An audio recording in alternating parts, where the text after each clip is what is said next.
In arts and entertainment, the big question is, how do you get the freedom that you want and the security that you need? My favorite comedian, Jerry Seinfeld, has a great line about this. He said, the whole reason I became a comedian was so that between 10 a.m. and 6 p.m. I could have uninterrupted mall schmooze time. I'm similar. I want to be able to pop into town and sit in a park with my friend for a coffee at 11 a.m. on a Monday. The freedom is I can do it at 11 a.m. on a Monday. The security is I can afford the coffee and the time. And I think for a lot of us, that's part at least of what attracted us to entertainment in the first place. Obviously, we loved the thing. We loved singing or dancing or playing the drums or being backstage and making the whole thing happen. And somewhere there was probably an idea about what the lifestyle might be like, that idea of freedom, a different kind of life. Then at some point, usually quite early on, we suddenly become very aware of security, rent, bills, work drying up, all that, the gap between contracts or gigs. And we start wanting things to feel more stable. And when we start thinking about getting the security bit, we tend to inherit all these stories about how a career in entertainment is supposed to work. So if you're a dancer or a musical theatre performer, for example, you'll hear, you've just got to keep auditioning. Musicians say, you've just got to network. And the important word in there is just. Because when someone says just, often what they really mean is, I don't really know how this works either. Please stop asking me questions. So we inherit these stories and this sort of culture of just doing whatever we're meant to do until the big opportunity arrives that saves us from every problem in our lives. And while you wait for that opportunity to arise, you actually realize you need some security now. And when I talk about this kind of thing with people, it always reminds me of this time years ago when I was teaching drums in a school in Darlington. I used to teach in this big long room and the drums were right at the bottom of the room and the door was way up at the top. And what started happening was at break time, these absolute lads were throwing open the door and throwing in open cans of Coke and then running away laughing. It went everywhere. And now this happened for a few weeks in a row and I never saw who did it until one week I happened to be standing opposite the door as this kid threw it open and lobbed in this open can of Coke, which I caught. And I just looked at the kid and said, cool, now what? And he legged it. And you can imagine his mates, the ones who'd done it in the weeks running up to that point, saying, you just open the door and throw the can in. Just. And hidden inside that word is the entire plan. Hope that you're lucky and that it works out. And sometimes I think our plan for our entertainment careers is a bit like that too. So if waiting to get picked and hoping to be lucky isn't quite doing it for us, now what? Well, it turns out there might be another way of thinking about all of this. It's just a bit harder to see. And sometimes when things are hard to see, what we need is a different perspective, a different way of looking at things. And my favorite example of this is from when I was at primary school. Our head teacher, Mr. Elphick, proudly wheels in the school's first computer, a BBC Micro, and he tells us he's going to show us the paint program. Now, my dad worked in IT, so we'd actually had one of these computers at home for a little while. Anyway, Mr. Elphick explains, all you have to do is just hold down the left mouse button and draw on the screen. Except every time he tried it, nothing happened. And after a few attempts, he started explaining that probably the computer was broken. But from the back of the room, I could see the problem immediately. He had the mouse upside down. So when he thought he was pressing the left button, he was actually pressing the right button. So I dutifully put my hand up and say, sir, the mouse is upside down. The cable needs to be at the top. And he says, no, a mouse's tail is at the bottom. And of course, in his model of the world, that was just a fact. A real mouse has its tail at the bottom, so therefore this mouse must also have its tail at the bottom. Anyway, eventually he gets me up to the front. I turn the mouse around and suddenly everything starts working. So same intention, same goal, same computer, same effort, but different perspective. And that's really all a model is. A model is a way of looking at something.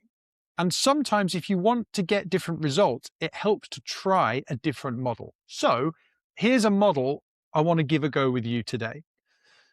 There's basically two kinds of people in live entertainment. Firstly, there's what I call practitioners. That's performers of any kind, singers, dancers, musicians, actors, but also it's sound engineers, lighting engineers, stage managers, creatives, writers.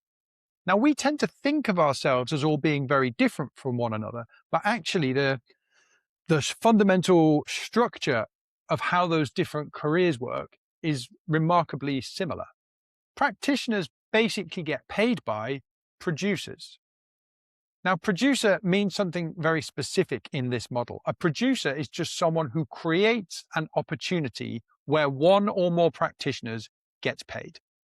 That could be a theatre show, it could be a gig in a pub, it could be a dance class, it could be a workshop, a tour, a choir, a recording project, and importantly, you can be both.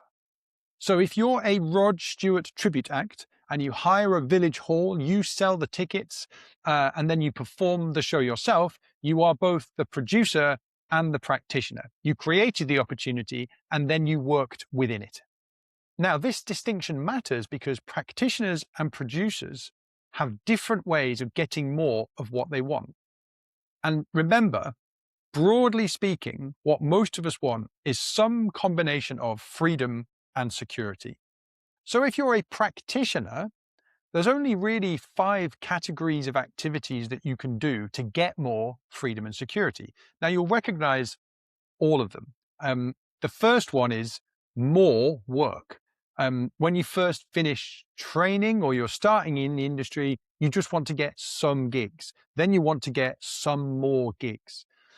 The second is what I call a related side hustle. So something where it might not be the exact job that you train to do, but it keeps you in the environment, it keeps you in the industry. So for example, very popular for musicians is teaching, very popular for musical theatre performers, working front of house in a theatre, or social media for production companies.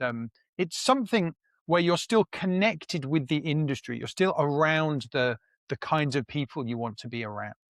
The third is an unrelated side hustle. So obviously something like working in a cafe or working in a shop, whatever pays the bills and gives you some security whilst you pursue the thing you actually want.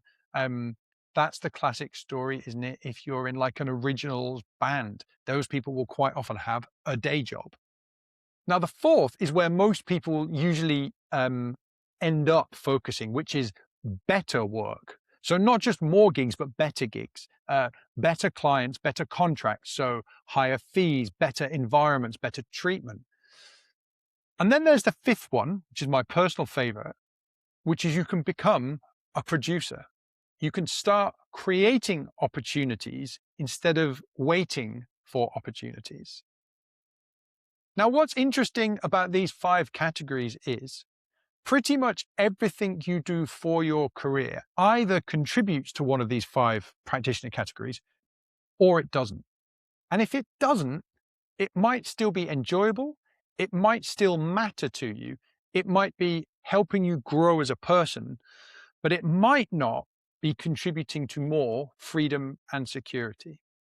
And I think this is where things start to get really interesting because so many of us are working so hard, but are not actually clear on exactly which game we're playing. So how does being a producer actually work? We talked about practitioner. How does being a producer work? Well, people think that producing is complicated, and I don't think it is complicated. It can be difficult, but I don't think it's complicated. I think the basic structure of it is actually very simple, certainly within this model. So a producer creates opportunities, projects, it could be shows, classes, experiences where one or more practitioners get paid. And there's basically 5 resources you need to either build, own, or have access to in order to do that work. The first one, which every practitioner that becomes a producer loves, is the content. That's the concept, the IP, the creative bit. What is the thing? The songs, the choreography, the arrangements, the script, the creation of the experience that the audience is having. The second is platform. So how does an audience experience this thing that you've created?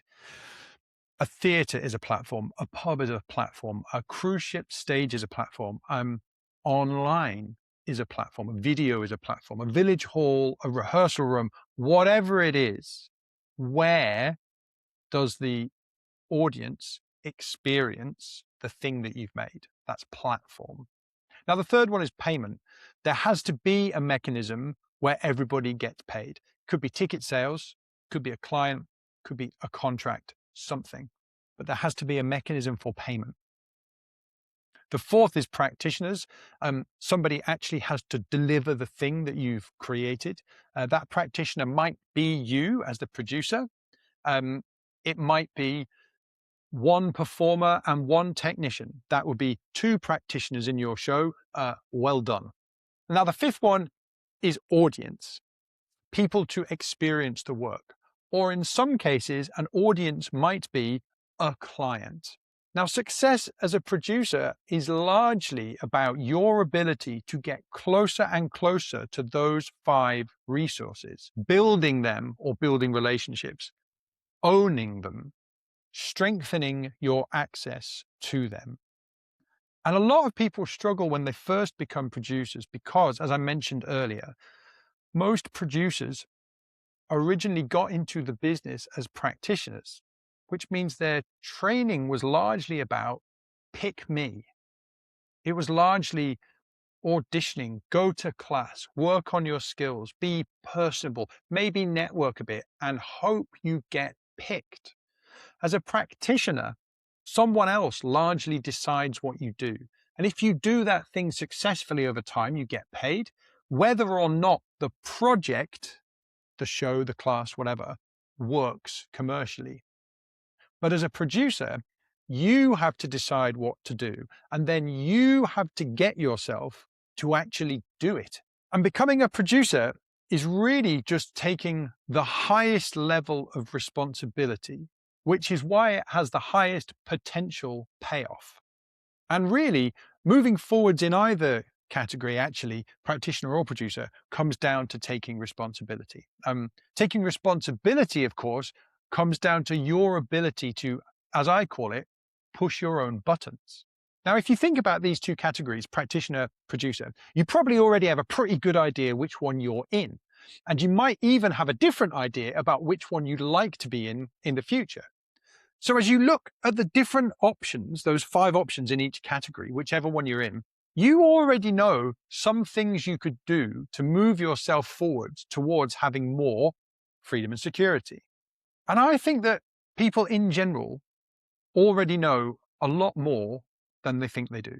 You already know at least one thing you could do to move forwards. You already know someone you could contact. You already know a conversation that you could have. You already know a thing that maybe you've been avoiding where the payoff for your freedom and security could be huge.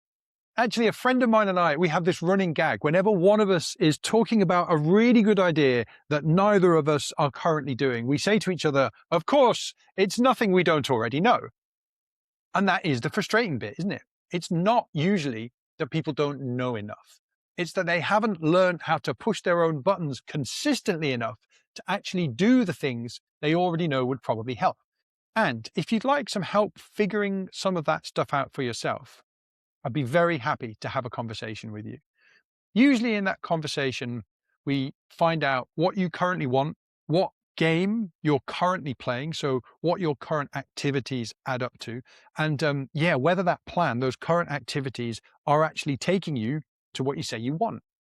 Now, sometimes it's surprisingly difficult to see your own situation clearly from inside it, especially in entertainment where a lot of the culture, of course, is just keep going, just audition more, just network.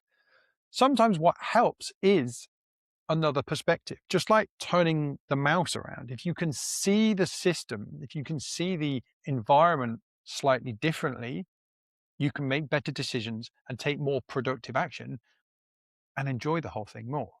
Because, of course, Mr. Elphick, my head teacher at primary school, wasn't stupid, and the computer wasn't broken. And it wasn't that he wasn't putting enough effort in. He was just working from a model of the situation that made the whole thing impossible.